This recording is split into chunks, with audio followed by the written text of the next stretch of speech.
All right, Brands Hatch Indy. This is a quick lap. It'll be a quick guide. It wasn't that long ago we were here. Um, so if you have the setup from the last time round, it is pretty much the same. I think there's just a little tweaking. Just go over it real quick. Ride height minus 11. There are some curbs to go over here.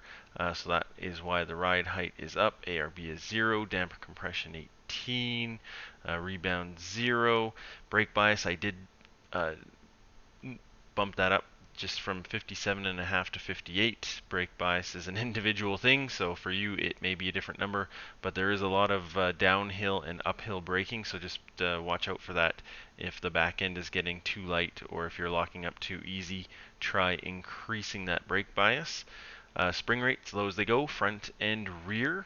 Um, Camber, 1.5 on the left, 1.4 on the right. You know my channel, you know I'm not symmetrical usually, so go with the higher value if you want to keep them symmetrical.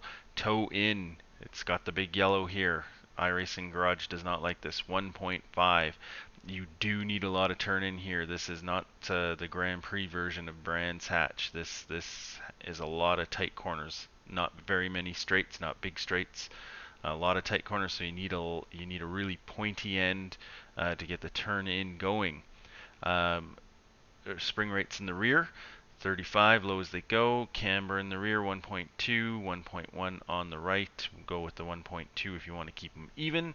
Toe in is turned up a little bit, 0.4. Lots of corners here, and as well because the cambers are on the higher side, the toe ins turned up also help improve braking efficiency.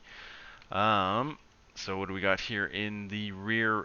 Ride height minus 10, so just 1 mil higher than the front. ARB is 20. Again, you need lots of turn in here, lots of tight corners.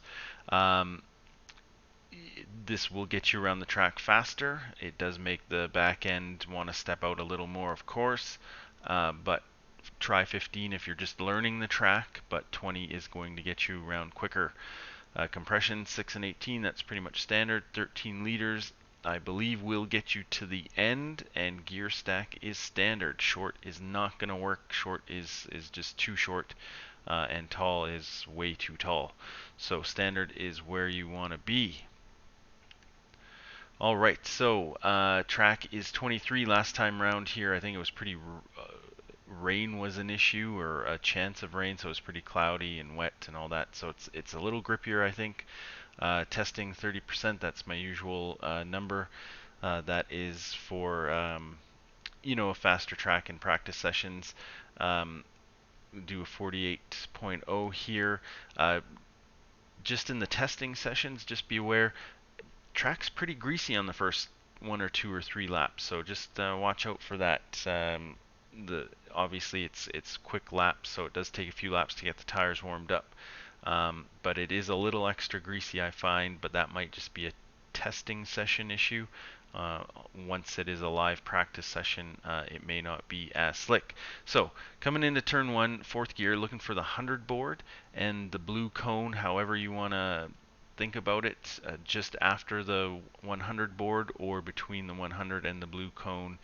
Getting on the brakes pretty hard down into third gear. You do not want to come in here too hot. That is not good. Do not get onto this green stuff on the left. This is going to spin you out if you get your tire on there. So as far over as you can go, but do not get onto this stuff. And the track does turn in. So even if you start at the white line here, it is going to catch your back end and spin you out.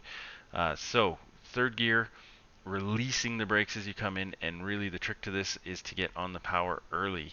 You do not want to be braking too late here and getting on the power too late here. That will cost you time. You want to be on the power before you're really coming to the apex. A little lift there, came in a little hot. Better to be on this curb than run wide. This curb isn't too disruptive. The ride height is up, so it's not too disruptive. Better to be on that curb than run wide. Picking up the throttle nice and early, just letting the car run out to the green stuff. You can get all 4 tires on the green stuff, no X, no problem. Just don't get on the sand, because you will get an X and you will run into other problems too. So up into fourth gear, you can leave it in third if there's no car in front of you. But if there is a car in front of you and you are drafting, fourth is going to get you a little bit more time. So do practice it going up into fourth, and you're looking for that bridge just before the bridge. Hard on the brakes, shifting down into first. Um, pretty darn hard. This is a late apex. Now you will see people that come out here much wider. Normally that is the thing to do. However, if you notice the track, it is about halfway, about mid-track, it is cambered. From the mid-track to the left, it is not cambered, and in fact it is a little off camber the deeper you go into this corner. So the wider you are here, in fact you are going to be compromised for grip. Yes, it will open it up and you can get a run on the straight a little bit better, or for the next section of full throttle. However, it is going to be slower on entry, and I find that as time you just do not get back. So you want to be mid-track or even slightly a little bit more inside mid-track, and this is also going to be a huge passing area, so watch out for that practice being defensive. So very hard on the brakes, very late apex. Depending on your field of view, you want to be with this little green marker on the barrier, you want to be starting to pick up the throttle at that point. Have the car turned in. I was a little late on the throttle here, came in a little hot. Picking up the throttle though, nice and early as you can, and again, very late apex. Get tucked into that curb, but you don't really want to be on it. It is a bit disruptive even with the ride height where it's at. And then just unwind the wheel. You can use all of the track. There is some grasscrete there. You can use that grasscrete. You won't get an X. So coming into the next one, up into third gear for a short time, and just before the grasscrete here, going to get on the brakes, shifting down into second gear. Use that grasscrete just to open it up a bit, and then just a bit of brakes, and then picking up the throttle nice and early. And this time you do want to get onto this curb a little bit just to cut the corner. Picking up the throttle nice and early. It's just a short stint in second gear. Up into third, use all the grasscrete on exit here. No X for that. Just make sure you are back on track. So this one, this is here one of the different corners. You really want to get onto the grasscrete on this one. Very important to open this up. Shifting up into fourth, you can leave it in third, especially on the first few laps with cold tires. But once the tires are warm, fourth gear is slightly faster. I also find it's easier to go through the next section when you are in fourth gear. The gearing, the downshifting, and braking just seem to click better for me. Anyway, looking for that 50 board, you want to turn in here nice and earlier than you think. You want to be catching the curb here. Fourth gear, again, a little bit of a lift here. I turned in maybe just a smidge too late or not sharp enough. Little bit of a lift. That's not the end of the world.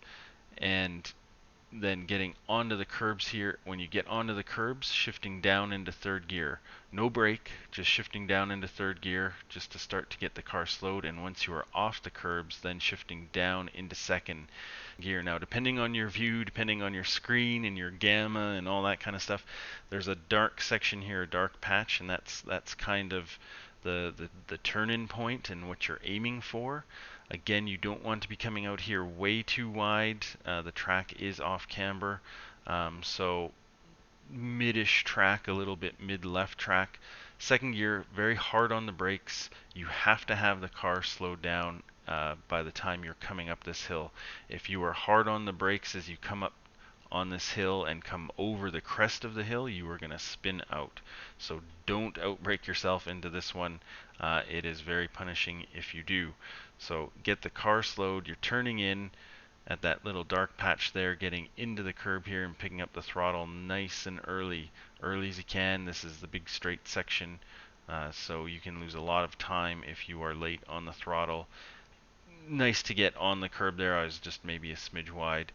And then picking up the throttle, unwinding the wheel, full power. Lots of track on exit here. You don't have to use all of it. In fact, I find it extends the track a little bit, so exiting 3/4 of the way over and then working your way back over to the right, and then just working up the gears. A tight line here is going to get you faster, but again, for turn one you'll have to get yourself over to the left hand side, and again this is going to be setting up for probably the biggest passing area. So practice defensive lines here, holding a tight line into turn one. And that's a 48, almost flats, got the optimum into the 47s. So definitely with some draft, 47s is going to be in play. So I will run this out at full speed. Good luck. We'll see you next time.